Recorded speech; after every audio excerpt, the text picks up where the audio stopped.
Hi everyone, एक बार फिर से आप सभी का बहुत बहुत स्वागत है। आप सभी का अपने यूट्यूब चैनल आर के स्टडी पे। मैं हूं रविंद्र कुमार। गाइज, पिछला क्लास में आपने देखा होगा जिसमें आप सभी को स्टेटमेंट, कंट्रोल स्टेटमेंट के बारे में बता रहे थे। ठीक है, तो आज पीएचपी का 13वां लेक्चर है जिसमें आज हम लोग ब्रेक स्टेटमेंट और कंटिन्यू स्टेटमेंट के बारे में समझेंगे। ये दो स्टेटमेंट हमने छोड़ दिए थे वहाँ पर, और आपको वहाँ पर इफ़ एल्स और वहाँ एक स्विच स्टेटमेंट, ठीक है, ये तीनों के बारे में डिस्कस किया था, और दो हमने यहाँ पे आप सभी लिख कर छोड़ दिए थे। ठीक है, तो आज इन्हीं के बारे में डिस्कस करने वाले हैं। तो चलिए आज के क्लास को स्टार्ट करते हैं। स्टार्ट करने से पहले यदि चैनल पर नए हो तो चैनल को सब्सक्राइब कर लीजिएगा।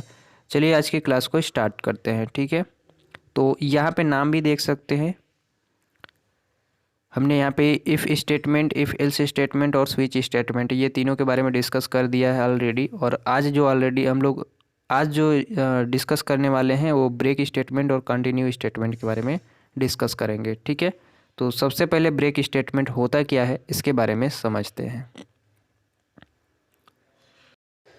तो सबसे पहले ब्रेक स्टेटमेंट के बारे में समझते हैं। ब्रेक स्टेटमेंट लूप को एक विशिष्ट कंडीशन पर बंद कर देता है। ये बात यहाँ पे ध्यान में रखिएगा। कौन से कंडीशन आएंगे अभी आपको एग्जांपल द्वारा समझाएंगे। ठीक है, सबसे पहले सिंटैक्स देखिए, इसको हम लोग इस तरह से प्रदर्शित करते हैं, ब्रेक लगाते हैं। ठीक है, आपने स्विच स्टेटमेंट में पढ़ा होगा, तो वहाँ पर स्विच स्टेटमेंट में भी आप सभी को बताए थे कि आपको केस जब तक चलते रहेंगे तब तक वहाँ पर ब्रेक लगेंगे। डिफ़ॉल्ट जैसे आएगा तो वहाँ पर हम लोग ब्रेक को नहीं लगाते हैं। ठीक है, तो ब्रेक का इस तरह से यूज होता है। अब इसके कुछ प्रोग्राम है, उनको देख लेते हैं, इसके बाद फिर आप सभी यहाँ पे आगे समझेंगे। ठीक है, थोड़ा सा अगर आपको फिगर वगैरह बनाना है तो यहाँ पे बना सकते हैं। सब यहाँ पे है उसका प्रोग्राम।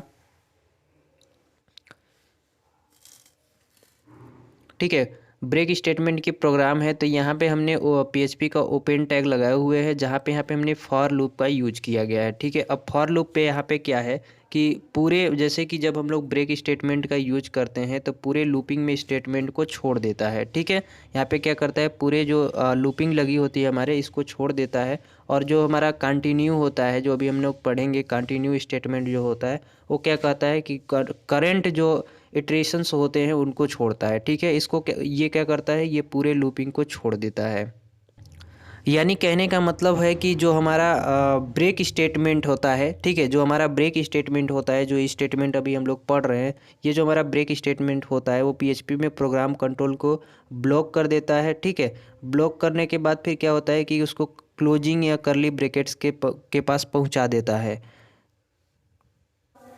तो यहाँ पे देख सकते हैं कि हमारे यहाँ पे फॉर लूप लगा हुआ है। ठीक है, यहाँ पे हमने इफ़ का भी यूज किए हैं। ठीक है, तो यहाँ पे हमने क्या बताया आप सभी को कि जो हमारा ब्रेक स्टेटमेंट होता है, ब्रेक स्टेटमेंट में क्या होता है कि ब्रेक स्टेटमेंट पीएचपी में प्रोग्राम कंट्रोल को ब्लॉक कर देता है और क्लोजिंग करली ब्रैकेट्स के बाद पहुँचा देता है। ठीक है, यानी यहाँ पर आप सभी को डायरेक्ट पहुँचा देगा। तो यहाँ पर हमने इस तरह किए हैं। इस तरह से आप यहाँ पर प्रोग्राम को बना सकते हैं, ब्रेक स्टेटमेंट को, और अब आपका जो आउटपुट है वो हमारा 0 to 5 तक यहाँ पे प्रिंट आउट दे देगा। ठीक है, और यहाँ पे हमने पीएचपी का टैग यहाँ पे क्लोज कर लिया है।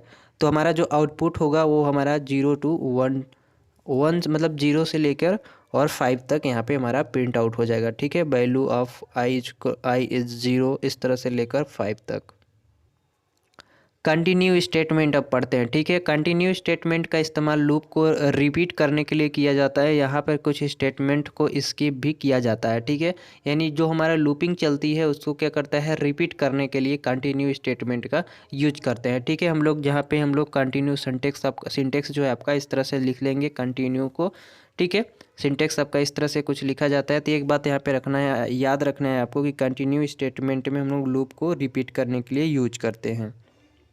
कुछ ऐसे भी कंडीशन होते हैं जहाँ जिसको कि हम लोग को स्किप भी करने पड़ते हैं। ठीक है, तो सेम टू सेम जो प्रोग्राम अभी आपने देखा ब्रेक स्टेटमेंट का, सेम टू सेम प्रोग्राम है, ज़्यादा एक्सचेंज नहीं किया गया है, थोड़ा बहुत एक्सचेंज किया गया है। तो देख सकते हैं सबसे पहले हमने फॉर लगाया, इसके बाद फिर डायरेक्ट हमने यहाँ पे इफ़ लगाया। ठीक है, अब यहाँ पे आपको जो कंटिन्यू स्टेटमेंट में है, इसमें हमने क्या बताए थे, जो कंटिन्यू स्टेटमेंट है वो करेंट इटरेशंस को छोड़ता है। ठीक है, यानी कह सकते हैं कि हमारा जो कंटिन्यू स्टेटमेंट होता है वो हमारे पीएचपी प्रोग्राम में कंट्रोल को, ब्लॉक को, क्लोजिंग करली ब्रैकेट्स को जस्ट पहले होता है। ठीक है, क्लोजिंग जो हमारी होती है वो हमारी कहाँ होती है, करली ब्रैकेट के जस्ट पहले होती है, जो कि आप यहाँ से देख सकते हैं। ठीक है, तो कंटिन्यू स्टेटमेंट और ब्रेक स्टेटमेंट, मात्र दो चीज़ें याद रखिएगा कि जो हमारे ब्रेक स्टेटमेंट होता है उसमें पूरे लूपिंग के दौरान, ठीक है, स्टेटमेंट को छोड़ देता है, जबकि जो कंटिन्यू स्टेटमेंट होता है वो करंट इटरेशंस को छोड़ता है। ठीक है, इस बात को दो चीज़ें याद रखेंगे। और हमारा जो ब्रेक स्टेटमेंट होता है वो पीएचपी प्रोग्राम में कंट्रोल को ब्लॉक के क्लोजिंग करली ब्रैकेट्स के बाद पहुंचा देता है।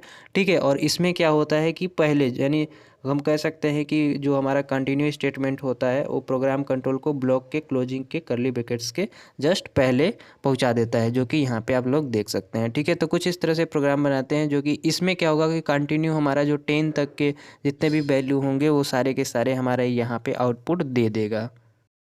तो जो हमारा आउटपुट है कुछ यहाँ पे इस तरह से दे दिया जाएगा, जहाँ पे भी नंबर 5 इन स्क्रिप्टिव दिखा दे यहाँ पे।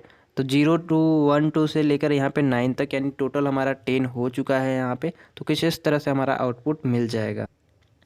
तो आई होप गाइज कि जो ब्रेक स्टेटमेंट है और कंटिन्यू स्टेटमेंट है, किस तरह से इसके सिंटैक्स है, किस तरह से यूज होते हैं, कहाँ पे यूज होते हैं, ये आपने प्रोग्राम में देख लिया होगा। ठीक है, तो बस आज के लिए इतना ही। आई होप कि वीडियो आप सभी को पसंद आएगी। पसंद लाइक कर दीजिए, चैनल पर सब्सक्राइब कर लीजिएगा।